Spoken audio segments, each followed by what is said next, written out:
জুলাই গণঅভ্যুত্থানটা যেহেতু আসলে কোনো রাজনৈতিক দলের দ্বারা নেতৃত্বে ছিল না, আসলে জুলাই গণঅভ্যুত্থানটা অনেক বেশি দেখা গেছে যে গত ৫-১০ বছরে ঢাকা বিশ্ববিদ্যালয় ক্যাম্পাস বা এই যে ছাত্র রাজনীতির যে অঙ্গন, সেই অঙ্গনে যেই মানুষগুলা হয়তো বা ঠিক মতো বড় পার্টির নেতা ছিলেন না তারা তাদের মতো করে যে ফেসিবাদ বিরোধী যে লড়াইটা, সেই লড়াইটাকে যে তারা চলমান রেখেছিল, তারই আসলে একটি কালেকটিভ ঘটনা আসলে আমাদের জুলাই গণঅভ্যুত্থান।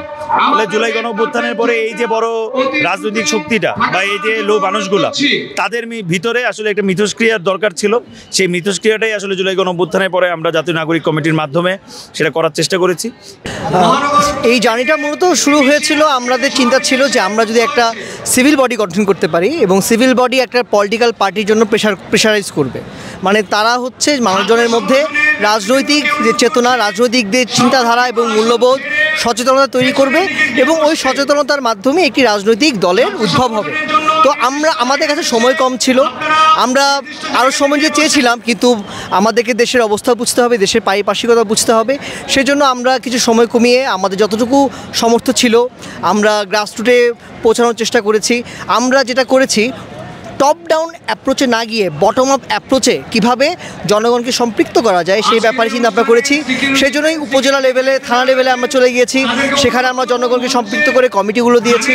সেখান থেকে প্রতিনিধিরা জেলা এবং পরবর্তীতে বিভাগ, মহানগর, জাতীয় পর্যায়ে চলে আসবে। এর ফলে বটম আপ অ্যাপ্রোচটা কীভাবে নিয়ে আসা যায় সে অ্যাটেম্পটা মোস্ট প্রবাবলি আমরা বাংলাদেশে প্রথমবার নিয়েছি। গণ অভ্যুত্থান নেতৃত্বদানকারী সবার প্রতি অর্গানিকলি একটা আকাঙ্ক্ষা ছিল, আশা ছিল যে এদের হাত ধরে এবার নতুন কিছু হবে। সো ওইটাই আমরা প্রত্যেকে মাথায় রেখেই কিন্তু আমাদের নতুন দলকে সামনে আনছি। আমাদের কিন্তু চিন্তা একটাই, কথা একটাই, যে এই দফা থেকে এই রাজনৈতিক দলের মাধ্যমে, নতুন এই রাজনৈতিক দলের মাধ্যমে এখন থেকে বাংলাদেশের রাজনীতি হবে জনগণের আকাঙ্ক্ষা পূরণের রাজনীতি, জনবান্ধব রাজনীতি। এখন থেকে রাজনীতি ক্ষমতা দখলের রাজনীতি হবে না। আমরা ব্যবস্থা পরিবর্তন করার জন্য মানে আমাদেরকে মানুষ ভয় পাবে না, আমরা জনগণকে ভয় পাবো। আমরা মুখে, আর this time action will be louder than the words. So এটাকে মাথায় রেখেই আমরা কিন্তু আগাচ্ছি।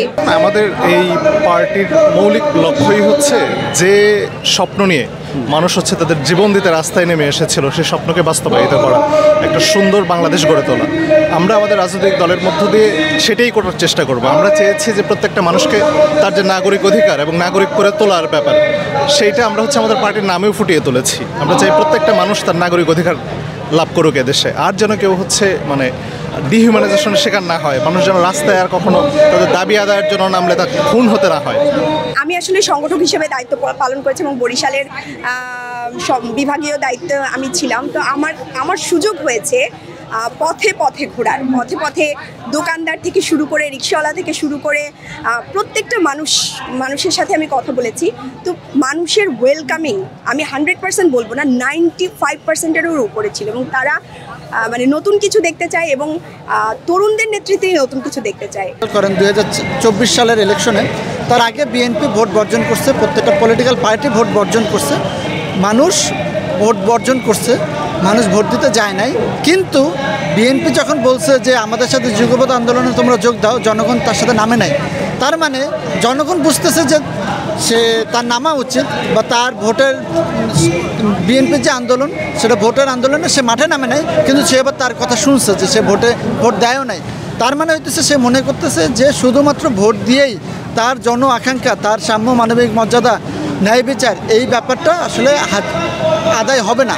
কিন্তু 6 মাস পরেই যখন ছাত্ররা নামলো, তখন মানুষ একটা হোপ পাইছে যে না, এইটা আসলে শুধুমাত্র মানে ক্ষমতার পরিবর্তন না, এই পরিবর্তনের মধ্য থেকেও আমি যদি এখানে জীবন দেই, জীবন দেওয়ার কারণে আমার মনে হয় যে এখানে মানুষজনের মুক্তি মিলবে, যার কারণেই কিন্তু মানুষ রাস্তায় নামছে। জুলাই অভ্যুত্থানে আমরা হচ্ছে ফ্যাসিবাদ বিরোধী একটা আন্দোলন করছি। সর্বশেষ এক দফার মাধ্যমে আমরা যেটা বলছি যে আমরা একটা ফ্যাসিবাদী ব্যবস্থার বিলোপ চাই এবং আমরা একটি বৈষম্যহীন সমাজ প্রতিষ্ঠা করতে চাই।